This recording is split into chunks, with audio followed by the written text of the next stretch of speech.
একদিন এক বয়স্ক ভদ্রলোক আমাকে বললেন, ভাইপো, তুমি তোমার মোবাইলটা একটু দেবে?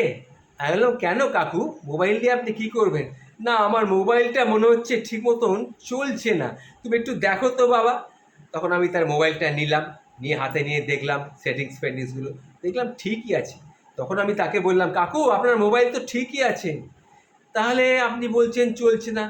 না বাবা, আমার একটাই মাত্র ছেলে, তো ছেলে বিদেশে থাকে, অনেক দিন ধরে তার কোনো খোঁজ খবর পাচ্ছি না, ফোনও করছে না, আর আমিও খুব চিন্তার মধ্যে রয়েছি।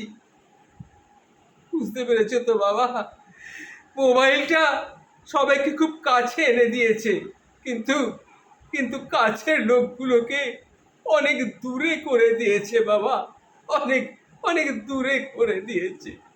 আমি আমি এখন কি করব? আমার ছেলের কি অবস্থা আমি কিচ্ছু জানি না, অনেক দিন ধরে তার কোনো খোঁজ পাচ্ছি না। তুমি যদি আমাকে কিছু সাহায্য করে তার ব্যবস্থা করে দিতে পারো, তার খবরটা যদি আমাকে একটু এনে দিতে পারো বাবা, তাহলে আমি তোমার কাছে সারা জীবনের জন্য কৃতজ্ঞ হয়ে থাকবো বাবা। আমি তোমার কাছে সারা জীবনের জন্য কৃতজ্ঞ হয়ে থাকবো।